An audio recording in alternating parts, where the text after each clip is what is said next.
मौलाना बख्शांडियो साहब, आखिर ये इतनी जल्दी क्या थी हुकूमत को कि फौरी तौर पर इस कानून में ये तरमीम लाई गई, इसको मंजूर किया गया, और फिर इसका इतलाक आप लोग माजी से क्यों करना चाहते हैं? मुझे क्योंकि मैं तो हुकूमत में शरीक इस वक्त नहीं हूँ, न हुकूमत के अंदरूनी फैसलों का मुझे इल्म है, लेकिन जिस किस्म की सियासत में, पार्लियामेंट के मामलात में दूसरे इदारों की मुदाखलत है, उसको मेरा ख्याल है, उसका खौफ है जो इतनी जल्दी से मामलात हो रहे हैं। बस ज़्यादा मैं नहीं इस बात कर सकता, लेकिन जो सुप्रीम कोर्ट का फैसला आया है, ये सारा मामला उसके बाद हुआ है। सुप्रीम कोर्ट का फैसला मैं सुप्रीम कोर्ट पे बात नहीं कर सकता, वो बाख्तियार है, जो चाहे इंसाफ के मुताबिक फैसले करे, लेकिन फैसले ऐसे हैं कि खुद जजेस साहबान ने इख्तिलाफात किए हैं, मुल्क में उस पर तबसरे चल गए हैं, मीडिया में आप देखिए वो कहते हैं सवालात उठ गए हैं। तो ऐसी सूरत हाल में हुकूमत ने भी अपनी गेम खेली है, अपने फैसले किए हैं। अब मैं तो हुकूमत में नहीं हूँ कि मैं बता सकूं कि असल मसला है क्या, लेकिन मेरा ख्याल है, मैं आजकल नाराजगी से नहीं, मैं अपने भाई से माफी मांग रहा हूँ, बैठे हैं मेरे साथ, मैं नाराजगी में नहीं, हकीकत में कहता हूँ कि इस मुल्क को बहरान से निकालने की जिम्मेदारी इमरान खान साहब की थी, लेकिन बदकिस्मती से इमरान खान साहब ने इस मुल्क को बहरानों से निकाला नहीं है। दिन ब दिन रोज नए बहरान में मुल्क को मुब्तला किए जा रहे हैं। क्या उनकी मर्जी है? कैसी उनको गारंटी है कि बहरान बढ़ेंगे तो आप दोबारा हुकूमत में आ जाएंगे?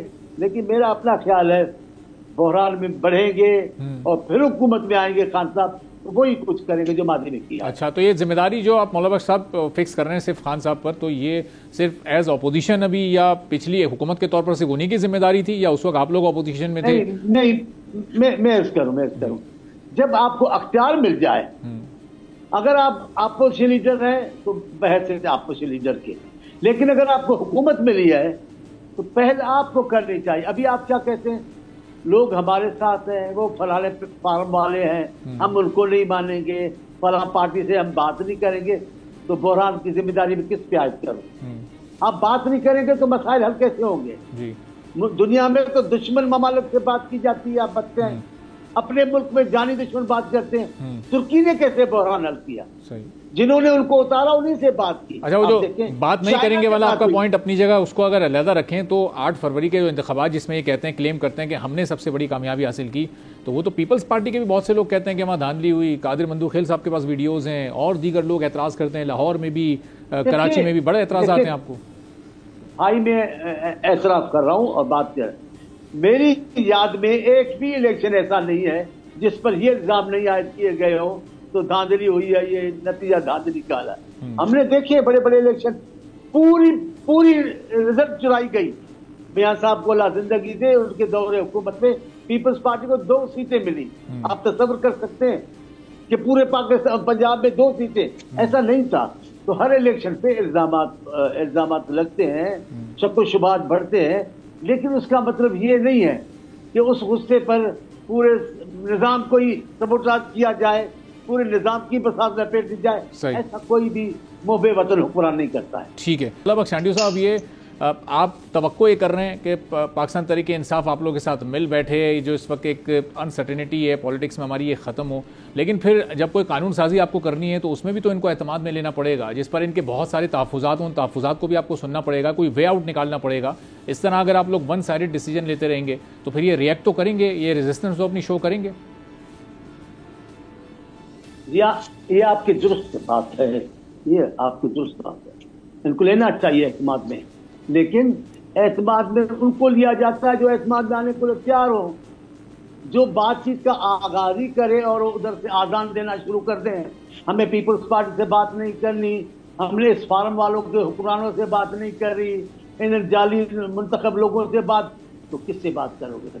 फिर वो भी खुद बता देते हैं, दूसरा हिस्सा पढ़ते हैं अपने मकतब के फिक्र का और मुकद्दस किताब का दूसरा हिस्सा पढ़ते हैं, हमने इनसे बात नहीं करनी, हमने उनसे बात करनी है जिनके अख्तियार है, जिनके हाथ में अख्तियार है, जो हकीकी हुक्मरान है।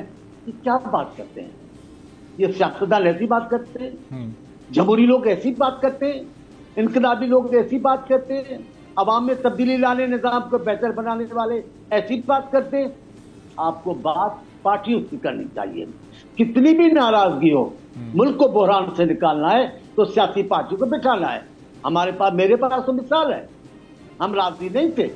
मियां साहब ने जब पेशावर पब्लिक स्कूल वाली बात हुई, हम राजी न थे कि मिलिट्री कोर्ट्स बने, ये बने, वो बने। लेकिन आप देखें, मुल्क की सलामती की खातिर, लोगों की खुशहाली की खातिर, लोगों का एतमाद राजी तो ये भी हैं, वो कह रहे हैं कि आप फिर 9 मई पर और 8 फरवरी पर जुडिशल कमीशन बना दें, आप उनके जो इजाफी या गैर जरूरी केसेस जो इनके लोगों पर बने हुए हैं उनको खत्म कर दें, तो एक कमीशन बना दें। देखिए मैं स्पेशली जो खवातीन हैं उनको तो रिहा कर देना चाहिए, कोई शक नहीं है। मां सवाए इसके कि किसी पे कोई संगीन इल्जाम है, क्योंकि अगर सिर्फ प्राइवेट प्रॉपर्टी पे हमला होता तो मिलिट्री बीच में इन्वॉल्व ही नहीं होती। सही, कोई नहीं कहता कि ये केस मिलिट्री में जाने चाहिए, लेकिन आपने फौजी तरतीबात पर हमले किए। आप समझते हैं पाकिस्तान में एक फौजी पर भी हमला नहीं किया जा सकता, कितना ही संगीन मामला हो। इन्होंने कोर हेडक्वार्टर पे हमला कर दिया, कोई नतीजा नहीं निकलेगा। जरूर इदारे तो उठेंगे। आप कोर कमांडर के घर पे हमला करोगे, आप बताएं कैसे पाकिस्तान चलेगा? तो चांडियो साहब, फिर ये अब जो 1 साल और 4 माह गुजर चुके हैं, 16 माह तक फिर फैसले भी तो नहीं हो पा रहे ना, एक मंतकी अंजाम तक मामले को पहुंचाएं। तो जो आप 2 जुमले सुन लें मेरे। पाकिस्तान में 2 इदारे ऐसे हैं, एक अफवाज पाकिस्तान, एक अदलिया, बिल्कुल, जिसका सब लोग ना चाहते हुए भी एहतराम करते हैं, लेकिन इन्होंने दोनों इदारों को खराब किया है। आप देखें चांडियो साहब, ये अगर आप अदलिया के फैसलों का आप लोग एहतराम करते हैं, तो फिर ये इलेक्शन एक्ट के जरिए जो कुछ आप लोग करने जा रहे हैं, तो वो उनके फैसलों पर रेजिस्टेंस ही है ना, फिर ये किस तरह का एहतराम है? फिर तो आप फैसले को मेरे तस्लीम करें। तो आपको भी पार्लियामेंट को तस्लीम करना होगा ना। आप ऐसी बातें क्यों करते हैं कि सबसे सुप्रीम फला जगह है? कोई जगह नहीं है। पूरी दुनिया के मुल्कों में पार्लियामेंट बालातर होती है, पार्लियामेंट कानून बनाती है, पार्लियामेंट आइन बनाती है। आप आइन को दोबारा लिखते हैं, उसमें पार्लियामेंट का कोई हिस्सा नहीं है, ऐसे कैसे मुमकिन है? पार्लियामेंट से बढ़कर कोई नहीं है, पूरी दुनिया में ऐसा है। आप भी पार्लियामेंट का एहतराम करें। आप आए दिन पार्लियामेंट के खिलाफ जाते हैं, जाकर सुप्रीम कोर्ट में खड़े हो जाते हैं, पार्लियामेंट अपनी अफवादियत खो चुकी है, पार्लियामेंट यूं कर रही है, पार्लियामेंट यूं, तो फिर ये मामला गड़बड़ बढ़ेंगे। मैं आपको बताता हूं, सच्चा पाकिस्तानी, कौम परस्त पाकिस्तानी बनकर हम अपने इदारों का भी तकद्दुस माने, अपने लोगों के हुकूक को भी तस्लीम कर रहे, अपोजिशन की आवाज को भी अहमियत दें। देखिए मसाला हो जाएंगे। अच्छा। आप तो एक हटदर्मी से खड़े हो गए हैं, इनसे नहीं, मैं उनसे ही। भाई वो उंगली चली गई। सब्सक्राइब करें और बेल दबाएं ताकि कोई खबर रह न जाए।